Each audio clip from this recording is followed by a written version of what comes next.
அப்துல் கலாம் லட்சிய இந்திய கட்சி அமைத்துள்ள மாற்று அரசியல் கூட்டணி சார்பாக தேர்தலில் போட்டியிடும் வேட்பாளர் பட்டியல் வெளியிடப்படுகிறது. அக்கட்சியின் வழிகாட்டி பொன்ராஜ் பேசி வருகிறார். அதனை நேரலையில் பார்ப்போம். இதெல்லாம் செஞ்சவங்க அங்கங்க செஞ்சிருக்காங்க. ஒவ்வொரு இடத்துல இந்தியா முழுக்க பல்வேறு நாடுகளையும் பண்ணிருக்காங்க. அவர்களை தேடி கண்டுபிடித்து அப்துல் கலாம் லட்சிய இந்தியா இயக்கம் அவங்களுக்கு அப்துல் கலாம் சேவா ரத்னா அவார்டு கொடுத்திருக்கோம்.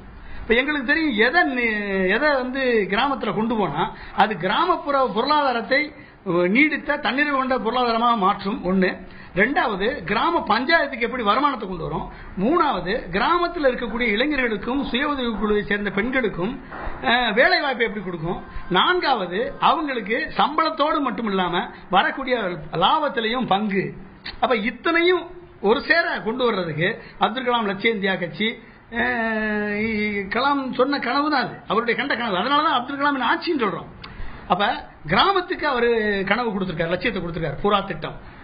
நகரத்திற்கு அவர் லட்சியத்தை கொடுத்திருக்காரு, விவசாயத்துக்கு அவர் லட்சியத்தை கொடுத்திருக்காரு. இப்ப ஒவ்வொன்றுமே அதை செயல்படுத்தலைன்றதுனாலதான் நாங்க இப்ப களத்துல இறங்க வேண்டிய சூழல் வந்தது காரணம். ஏன்னா எல்லாமே ஃப்ரீ பீஸ், எல்லாமே அப்பப்ப இவங்களுக்கு ஓகே இதை கொடுக்குறேன் அதை கொடுக்குறேன், அது தட் இஸ் நாட் இஷ்யூ. அடிப்படை மாற்றம் கல்வியில வரணும், அடிப்படை மாற்றம் மருத்துவத்தில் வரணும், அடிப்படை மாற்றம் இண்டஸ்ட்ரி, எந்த இண்டஸ்ட்ரியை கொண்டு வரணும்ன்றதுல வித்தியாசம் இருக்கு. எந்த இண்டஸ்ட்ரி, ஒரு அக்ரிகல்ச்சர் இண்டஸ்ட்ரியை நீங்க கொண்டு வந்தீங்கன்னா 1 கோடி முதலீட்டுல 48 பேருக்கு டைரக்ட் எம்ப்ளாய்மெண்ட் கொடுக்கலாம், நேரடி வேலை வாய்ப்பு. 65 பேருக்கு இன்டைரக்ட் எம்ப்ளாய்மெண்ட், மறைமுக வேலை வாய்ப்பு கொடுக்கலாம் 1 கோடி முதலீட்டுல. இன்னைக்கு 2,42,000 கோடி முதலீடு விவசாயத்திற்கும் விவசாயம் சார்ந்த துறைகளுக்கும் தமிழகத்தில் வந்திருந்தா எத்தனைன்னு பாத்துக்கங்க. அப்ப 2.5 கோடி பேருக்கு வேலை வாய்ப்பு கொடுத்துருக்க முடியும்.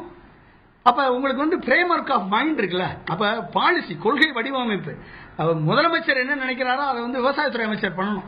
விவசாயத்துறை அமைச்சர் என்ன நினைக்கிறாரோ டார்கெட், விஷனுக்கு ஏற்ற டார்கெட்டை இவர் உருவாக்கணும். அந்த டார்கெட்டை அடுத்த அமைச்சர்கள் அதிகாரிகள் பண்ணணும். அதை கீழே வரைக்கும் கொண்டு போகணும். அப்பதான் vision translate into mission, mission translate into action, action results into development. அப்ப இந்த சைக்கிள் நடக்கல. இது சைக்கிள் யாராலையும் நடத்தல. இது வரைக்கும் பார்த்திருக்கோம், யாராலும் நடத்த முடியல. நடத்தினால் மட்டும்தான். எந்த ஒரு நாடுமே அறிவார்ந்த நாடாக மட்டும்தான் மக்கள் இன்னைக்கு உணர்வாலும் மயக்கத்தாலும் கட்டுண்டு கிடக்கிறார்கள். அப்ப மயக்கத்தாலும் உணர்வாலும் கட்டுண்டு கிடக்கூடிய மக்களை அறிவார்ந்த நிலைக்கு எடுத்து செல்ல வேண்டும் என்பதுதான் அப்துல் கலாமின் கனவு.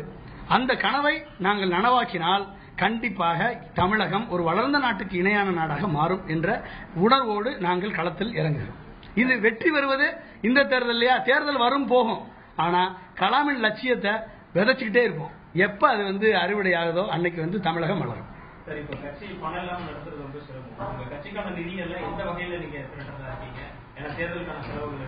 நாங்க ஒண்ணுமே இல்ல சார், எங்களுக்கு பணமே கிடையாது.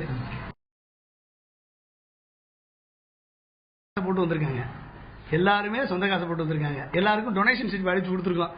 நீங்க போய் மக்கள்கிட்ட போய் ஓட்டு கொடுக்கும் போதும் இதெல்லாம் போய் கொடுக்கும் போதும் உங்களை நிறைவேற்றுறதுக்கு நீங்க எங்களுக்கு ஒரு 10 ரூபா கொடுங்க, டொனேஷன் வாங்கிக்கோங்கன்னு சொல்லியிருக்கோம். சரிங்களா?